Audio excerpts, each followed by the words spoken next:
I know I've already said quite a lot today and yesterday,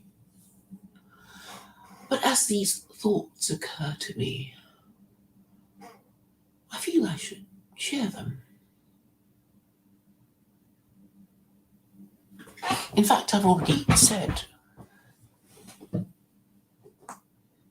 what I want to say again in the Adam Green stream, because I know there's a lot of repetition in this business. It is required, and most disappointing of all is when people complain that they are bored about what you say because you only keep repeating yourself and they don't even get what you were trying to say. Now, are they doing it on purpose, or are they just incapable of understanding you? And you think that they're quite intelligent people, really, and sometimes, well, likable and talented in their own way. But it's a trouble with words.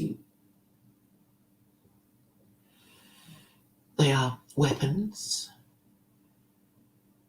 because they are ideas, and I suppose they are like instruments in a workman's toolbox. They are, well, spanners and hammers and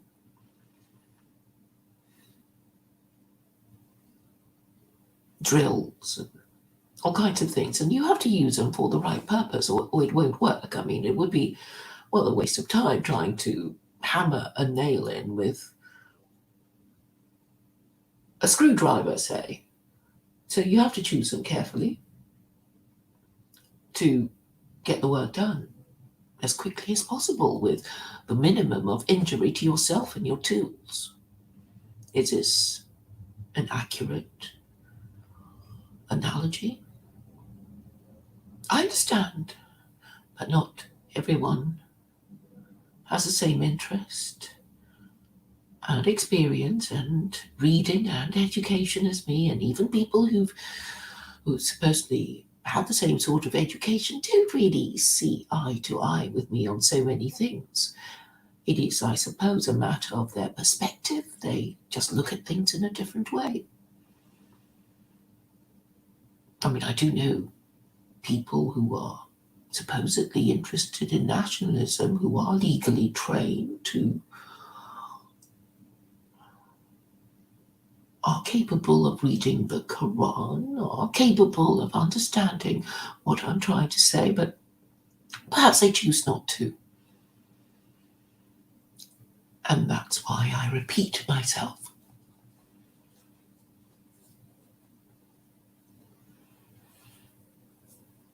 I was discussing earlier with some people how wisdom is to be defined. Clearly, I want to impress Jews. I would have to be as wise as Solomon, wouldn't I? So I would have to demonstrate some knowledge of philosophy and deductive reasoning and the history of the West, particularly the ancient history of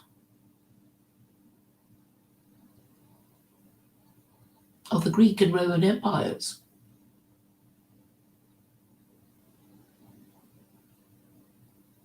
I think I do all right. I don't think there's anybody more knowledgeable than I am, than I suppose. That's why they're scared of me.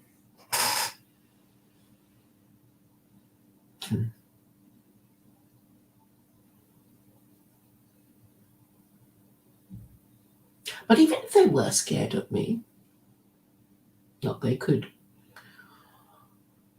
What would I do if I were in the same position as they were? Would I just pretend that I didn't exist and not talk about me and my ideas? Or would I be a little curious and I would want to know more, or what action to take? And I like to think I would want to resolve the issue. Somebody's asking questions, I don't know the answer to it. They seem to be important questions, and therefore I should try and answer them, at least in my own head, if not to the person asking them, if I'm afraid of being wrong. This is what Tiffany said. I suppose I'm not too afraid of being wrong because I'm so confident that I am right. And even if I were to be wrong, well, I never claimed to be infallible. So armed with my questions, I have to ask people my questions. And they won't answer my questions because the implication of the answers, if honestly given, would be to concede that I am, after all, correct, and they don't want to do that. But I think it is people with intellect who would feel most morally and intellectually obliged to listen to me. And that's why Jews are so useful, because, they think they're clever. They think they're God's chosen people, so they can't, honorably say, oh, well, you can't ask us, we know nothing.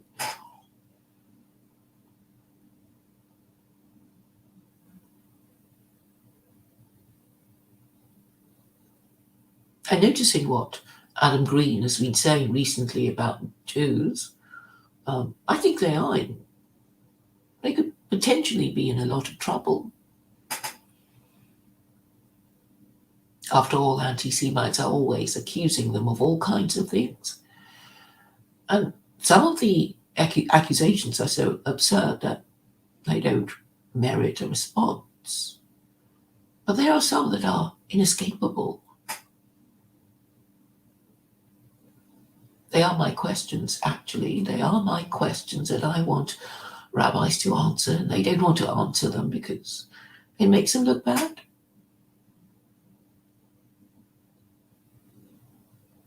But what could be the question, the accusation that they would most wish to avoid?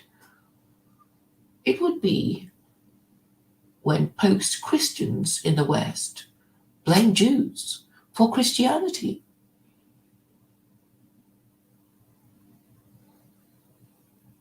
And cite that reason as what causes them to reject the Abrahamic God. I know anti-Semites who reject the Abrahamic God because they quarrel with his choice of chosen people. How could you protect such people? Are they treacherous? Is their thinking. They don't deserve to be made God's chosen people, is basically the line of anti-Semites.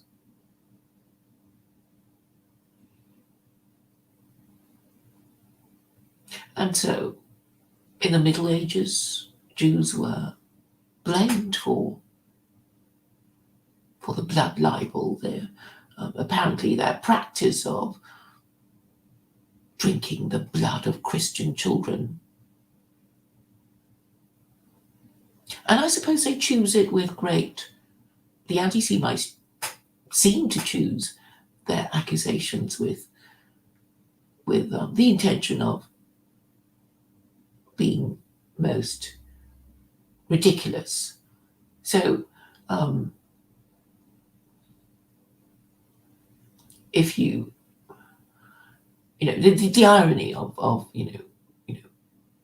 suffering at the hands of Christians and then being blamed for Christianity is ironic. It's too delicious, isn't it? In a way, you insult the victims of Christianity by blaming them for Christianity, and they can't escape blame for establishing Christianity, because Christianity is about worshipping a Jew. It's about Gentiles worshipping a Jew. And a Jew did indeed create it. It was Paul of Tarsus. So Jews can't say, oh, it wasn't us. We didn't do it.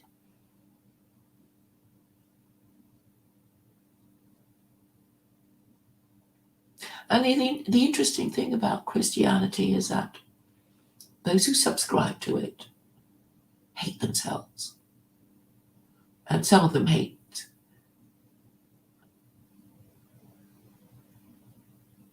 themselves so much that they're prepared to believe almost anything to hold on to their hatred of Jews, because it's intensifying. The hatred of Jews is intensifying. The worse a government gets, the more ferociously the flame of anti-Semitism burns in its furnace. Perhaps it is the way God, if he exists, has arranged the world. Perhaps it is to tell them that they have to do the right thing for once. In 2,000 years of Christian history, they have to do the right thing. Or else they'll get the blame for the religion that most persecuted them through the Crusades and the Inquisition, and now the Christian mania for converting Jews in Israel. So the delicious irony of, of being the victim of your persecutor, and then saying that you caused your own persecution. Well, a lot of us have been told that we are our own worst enemy, and of course it is hurtful to acknowledge that we are perhaps responsible for our own suffering by not doing the right thing, and the instinct would be to deny that we were ever wrong, or that the right thing is the right thing.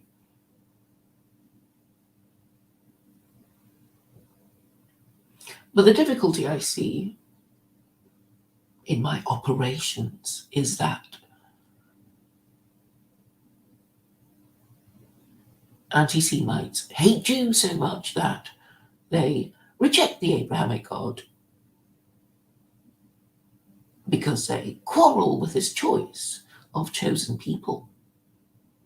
Whether they really feel that is impossible to tell. You can spend lots of time with people and still don't know what they think, or they might say one thing one day and say another the next. So you never really know. You could be living with them when you know they are neurotic about something.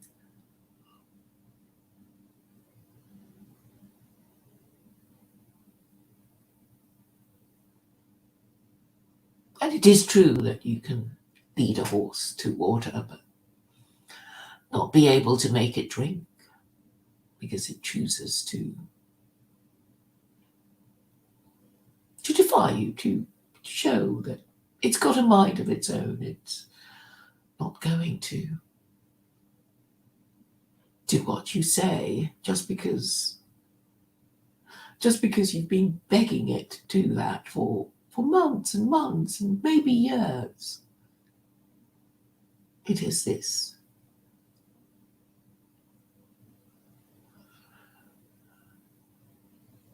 desire to upset and frustrate.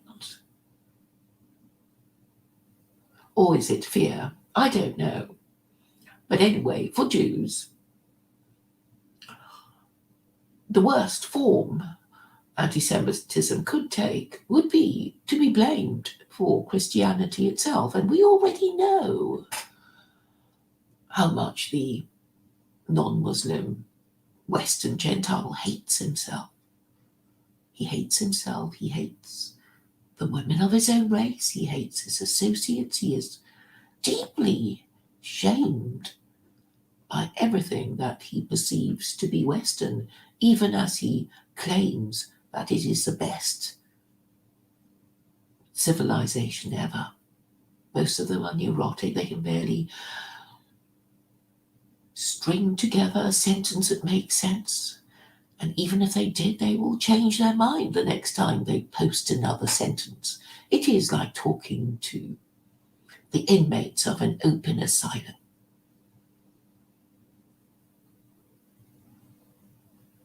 So I have to acknowledge that they are suffering from a deep neurosis and are angry and frightened,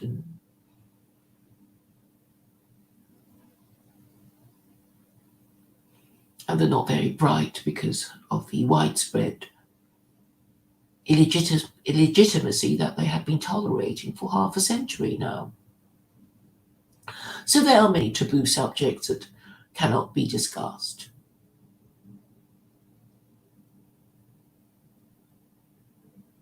But really it is simple.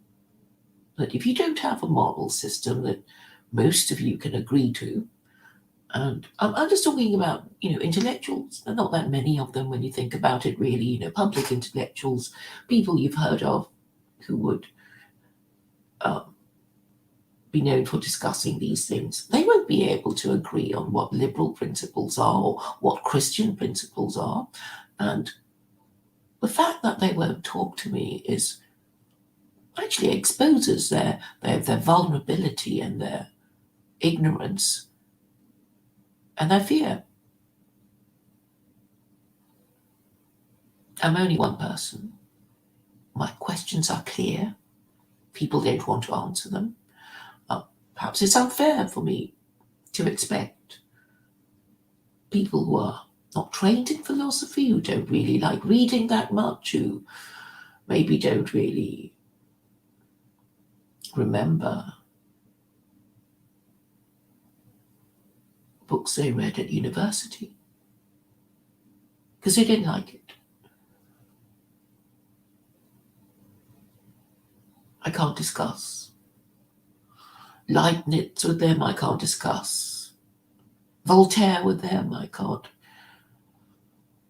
These are all the canons of Western philosophical thought, and I can't find a single Westerner prepared to talk about these things with me.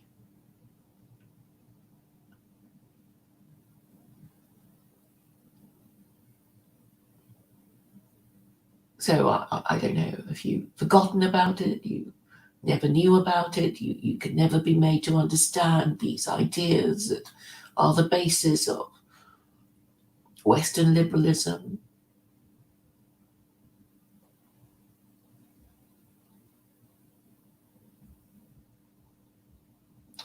What is Candide about?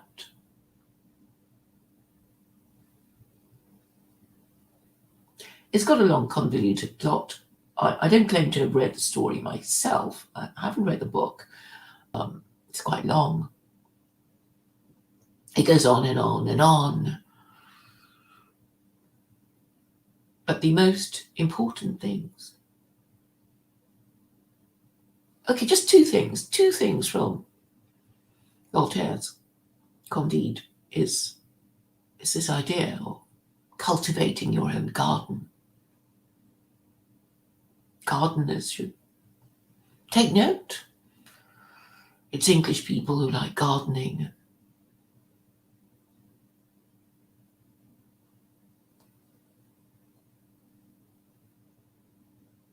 And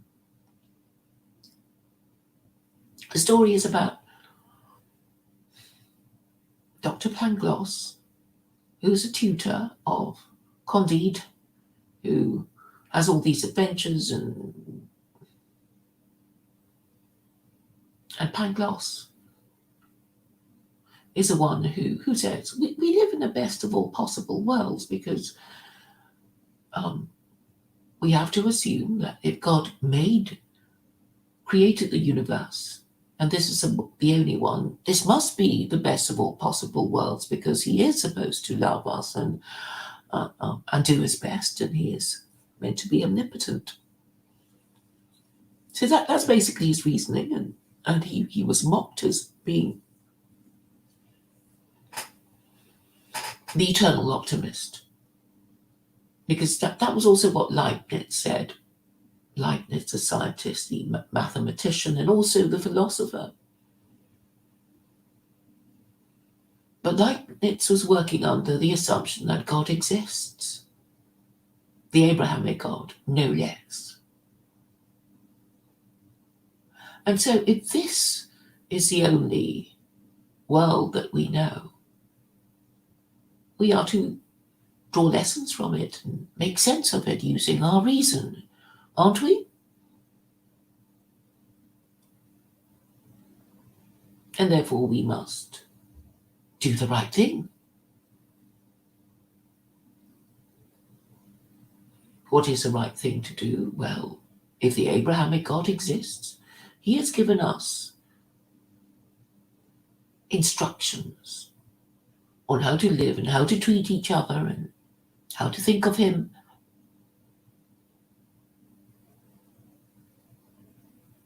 And I do believe that if we were to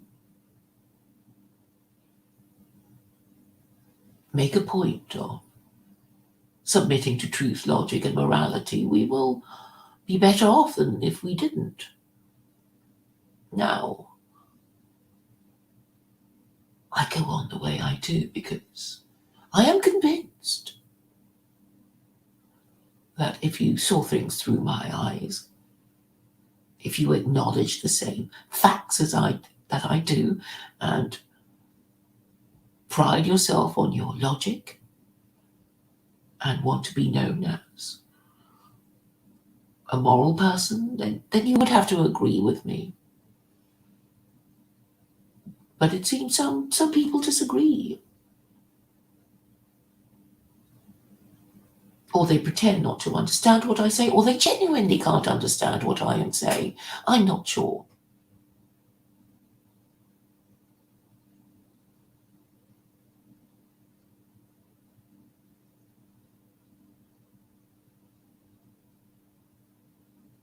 But I guess I'll have to take my questions to somebody invested with more moral and intellectual authority than the low-grade intellects that populate the bottom of the pond of sewage.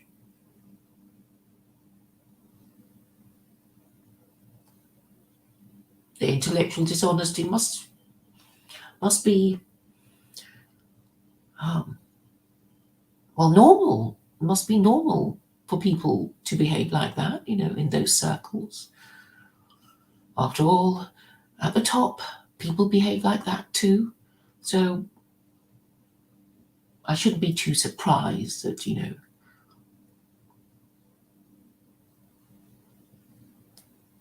that frightened white men who didn't go to good universities are not able to engage in a philosophical dialogue, particularly those who claim to be Christian, because they already know that the Trinity is intellectually and morally indefensible. And so I have to go to Jews. That's a reason. Not because I want to betray you to the Jews. You're just not capable of having this conversation, are you? Just not intellectually equipped for it.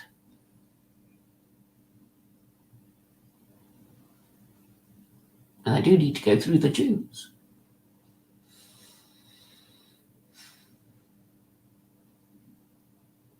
And they do need to know that the next twist of anti-Semitism will be for them to be blamed for Christianity.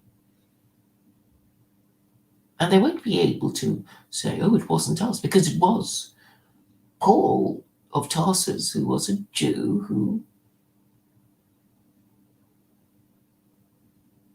sold Gentiles the snake oil of the idolatry and blasphemy of Christianity. And Paul was a heretical Jew, and these Orthodox Jews had better be saying that Paul was a heretic. Well, they're too afraid. It took me ages before I realised that Reform Jews are regarded by the Orthodox Jews as heretics.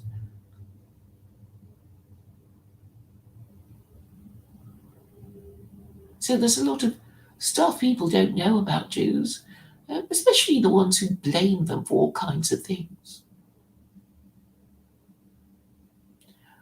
Blaming all Jews for the same thing would be, well, tantamount to non-white people in the world blaming white people for liberalism, wouldn't it?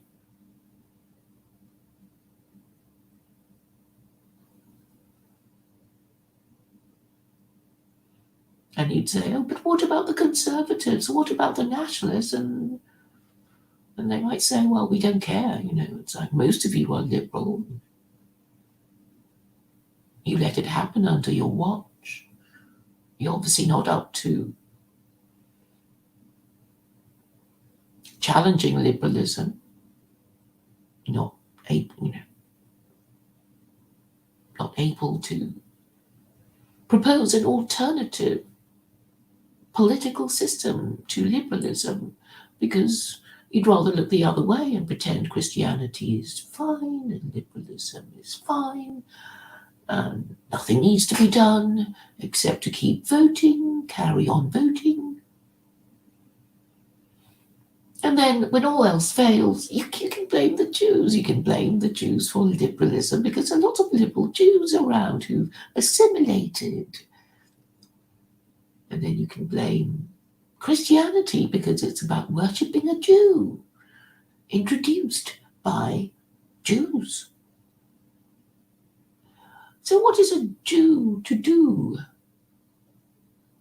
to escape these accusations? Well, you are guilty as charged as a tribe.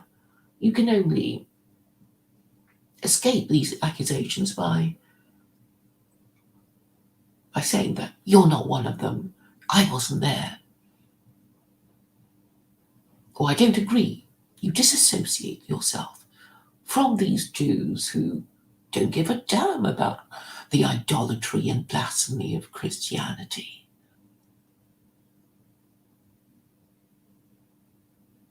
Well, they haven't been showing that they care very much about the idolatry and blasphemy of Christianity, and their excuse is that Christians were so mean to them that they were just lucky to be left alone and remain Jews. So they're not going to rock the boat and offend their Christian overlords. But I'm saying they have to. It's not enough that I do it. They have to do it too. And they're too scared. And I'm saying they have to do it because whether they do the right thing or not, are going to get punished.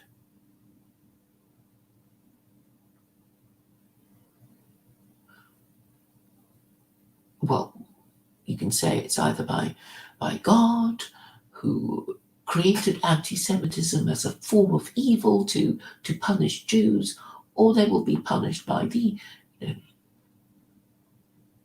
usual anti-Semitic Gentile who finds Jews a convenient group for them to blame everything on without having to examine their own previous courses of action. And so the biggest irony in history, I think, would be for Christians to blame Christianity on Jews. So that's the direction I think things are going to go.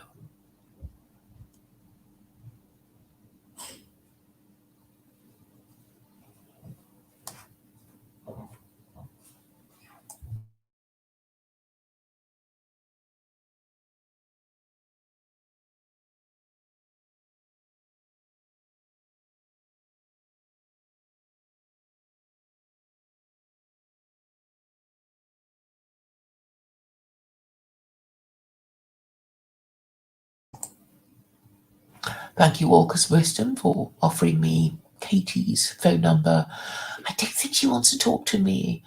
You can ask her if she'd like to talk to me. I'm sure she's going to say no. If you have a number, you can ring her and ask her if she's going to talk to me. I don't think she will.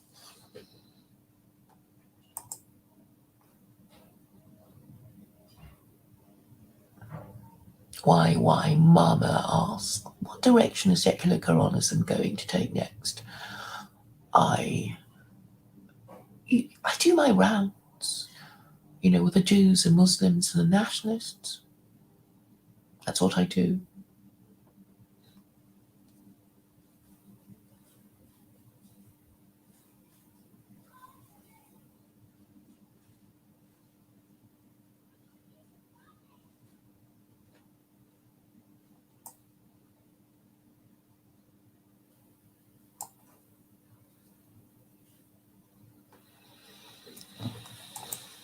Collop says, everybody thinks I'm crazy, but they haven't been able to say anything.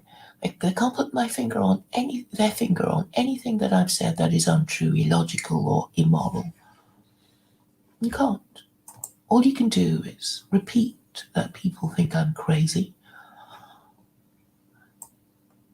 But I make perfect sense, because I do go over what I say.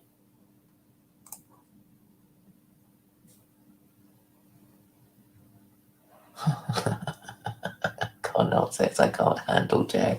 No, if you want to talk philosophy, talking about it with Jay is the last thing you would do. Now, I want to talk to people who have principles, who have some idea of shame when they just, they change their mind, from within the same sentence. Like, yeah, but no. Well, Connell has read Candide. That's interesting.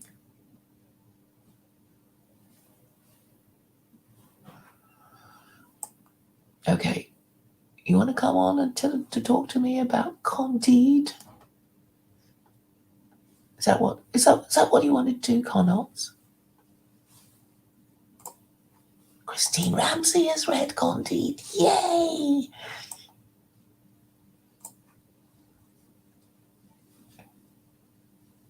I know someone who's read it in French, but I don't think she remembers it.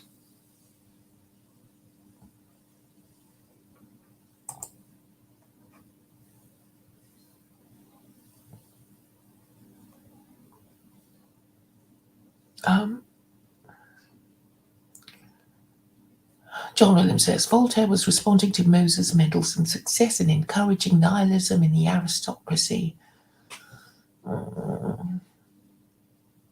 Really? Was Moses Mendelssohn such a bad person that he encouraged nihilism? Oh, what's your evidence?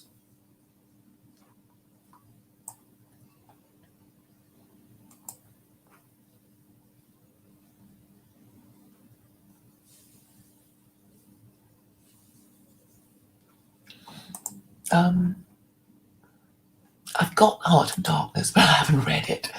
Let me just remind myself of who Kurt was.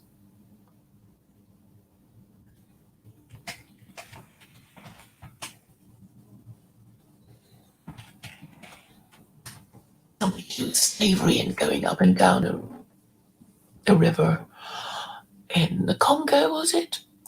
Yes.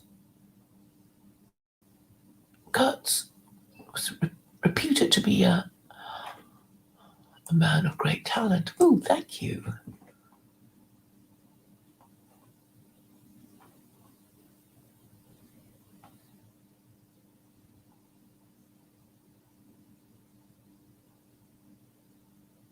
Rumoured to be ill.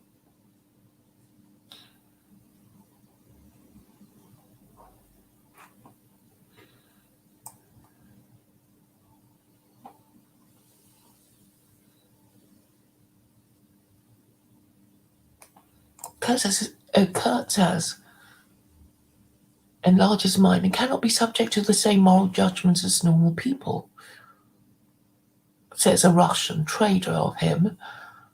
Apparently, Kurtz has established himself as a god with the natives and has gone on brutal raids in the surrounding territory in search of ivory. I'm not like that. It's ridiculous. I'm a kind person. I want to help white people who are currently helpless and can't help themselves, and that's what I'm doing. Just think of me as a kindly psychiatric nurse.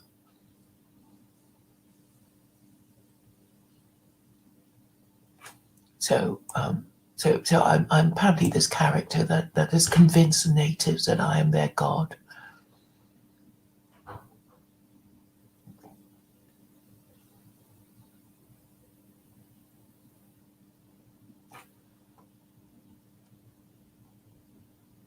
Anyway, Kurtz is not a very well man. References to his failing health.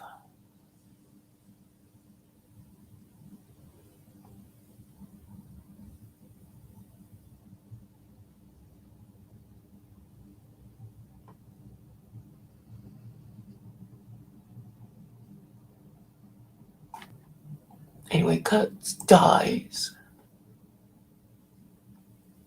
of ill health.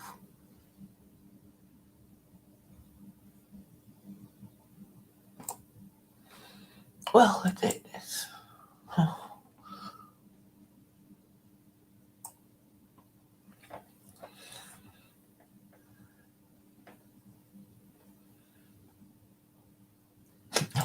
Kurt Cobain. I quite like a few of his songs.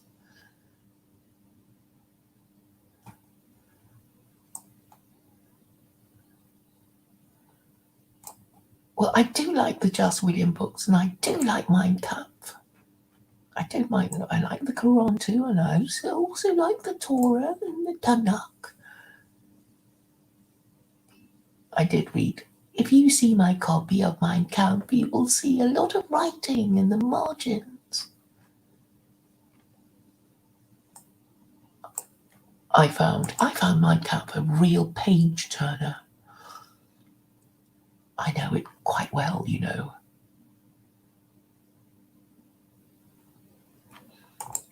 So, a person with annoying name. I'm not Jewish. I'm not anti-Semitic. I'm not Muslim. I'm not atheist. You don't know what I am? Well,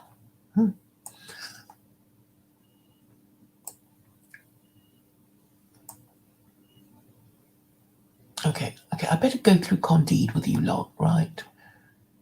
It's just very, very disappointing, you people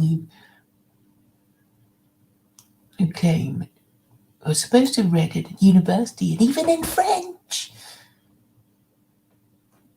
Yes, I know Dr. Pangloss is meant to be a parody of Leibniz's philosophy of, living in the best of all possible worlds.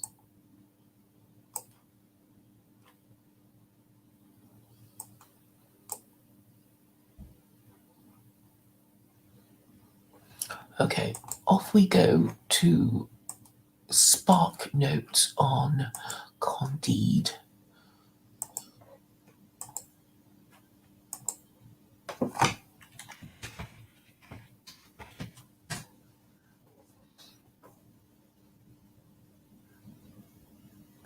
How many chapters are there?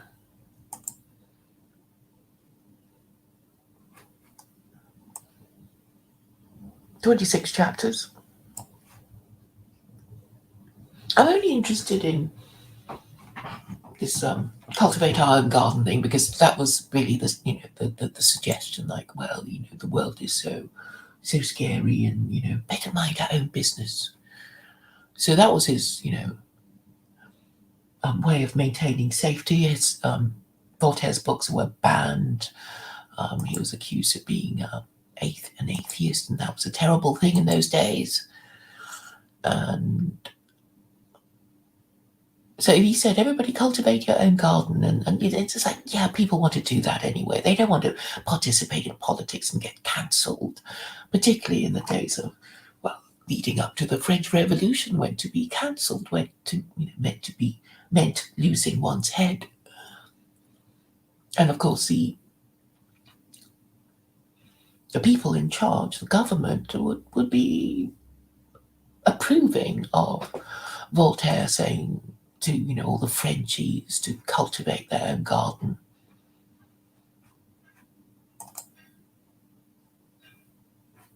But Dr. Pangloss, he's the one I'm really interested in.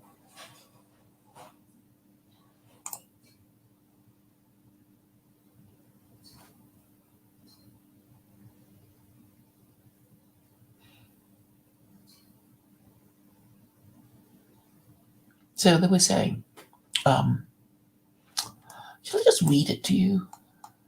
I should, shouldn't I?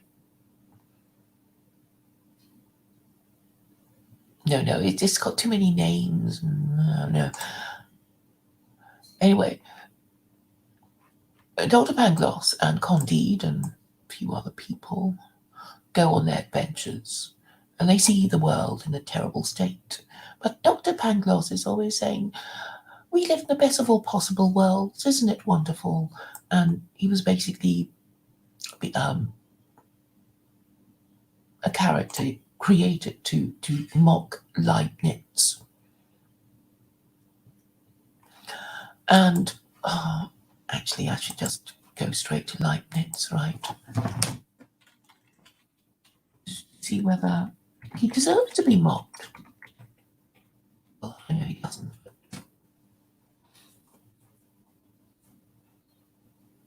Gottfried Wilhelm Leibniz died in 1716. He was a mathematician, philosopher, scientist, and diplomat.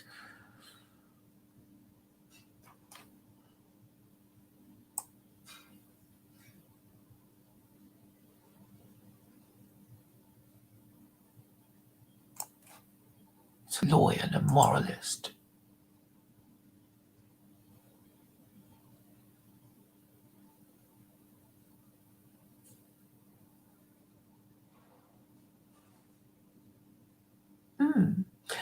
It says here that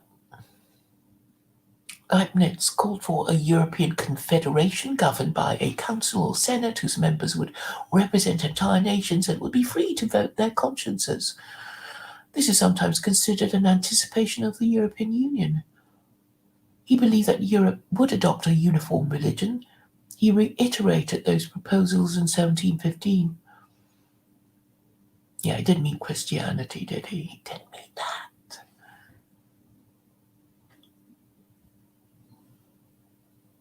He just didn't quite dare propose Islam.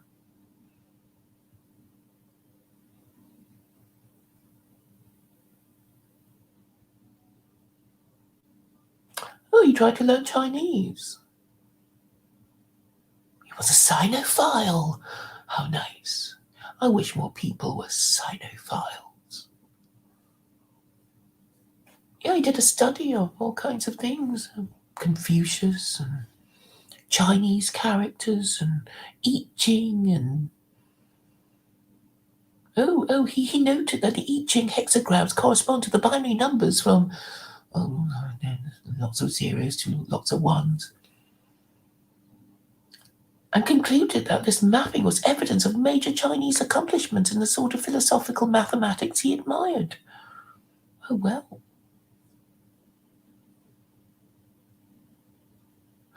Leibniz communicated his ideas of the binary system representing Christianity to the Emperor of China, hoping it would convert him. So okay. Leibniz was a Christian evangelist. Leibniz was the only major Western philosopher of the time who attempted to accommodate Confucian ideas to prevailing European beliefs. Leibniz's attraction to Chinese philosophy originates from his perception that Chinese philosophy was similar to his own. The historian E.R. Hughes suggests that Leibniz's idea of simple substance and pre-established harmony were directly influenced by Confucianism, pointing to the fact that they were conceived during the period when he was reading Confucius Sinarum Philosophus. What's that? I don't know what that means.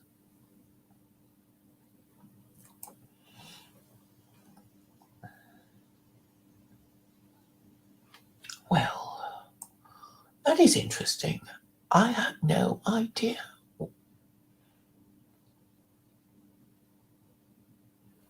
Talks about Mandelbrot.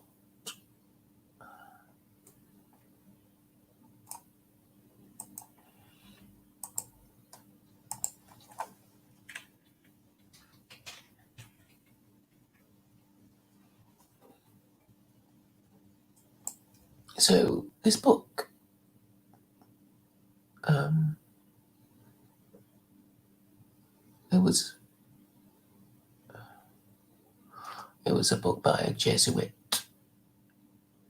missionary to the Qing Empire, and he wrote a book about Confucius. I think that must have been it.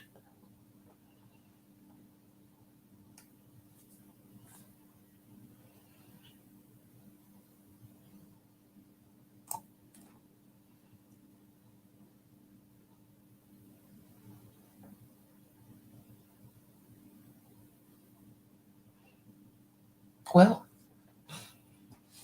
this was what's his name? Philippe Couplet, who was a Flemish Jesuit missionary to the Qing Empire, and he wrote about Confucius, philosopher of the Chinese, published in Paris 1687, and his works were in Latin. People wrote in Latin in those days to make it easier for educated people in Europe to understand. It was the lingua franca of the educated classes of the time. Well, something for me to explore.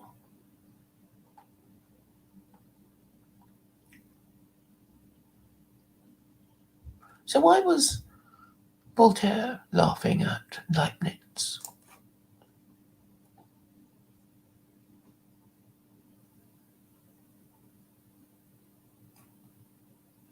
His principles.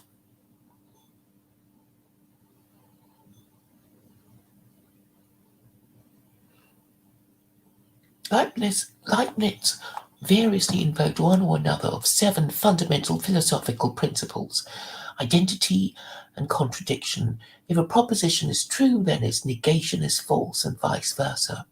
Identity of indiscernibles. 2 distinct things cannot have all their properties in common. If every predicate possessed... Oh my god. Okay, I'm not going to try to explain that to you since I don't understand it myself.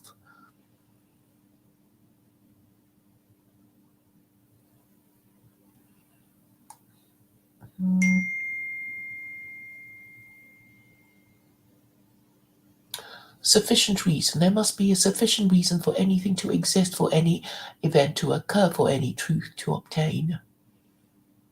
Pre-established harmony. The appropriate nature of each substance brings it about that what happens to one corresponds to what happens to all of others, without, however, their acting upon one another directly.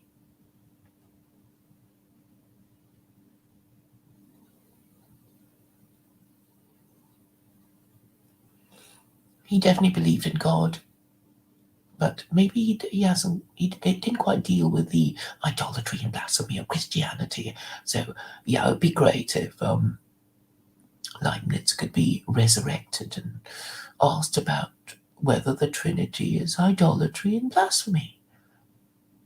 I wonder what he'd say.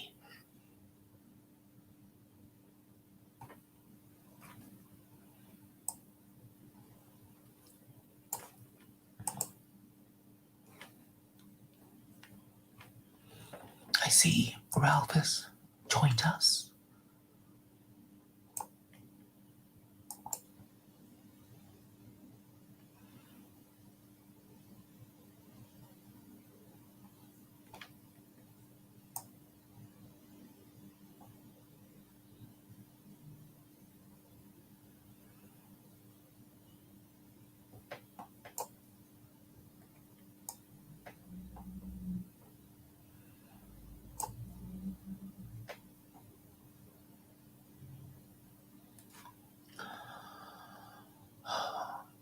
So I have been wittering on for about 50 minutes, and before I go, I will sum up what I thought I was trying to say, and it is that the new turn for antisemitism would be for antisemites who aren't Christian to blame Christianity on Jews for perpetrating a cosmic fraud on Gentiles and refusing to correct it. So my advice to Jews would be to correct it as soon as possible.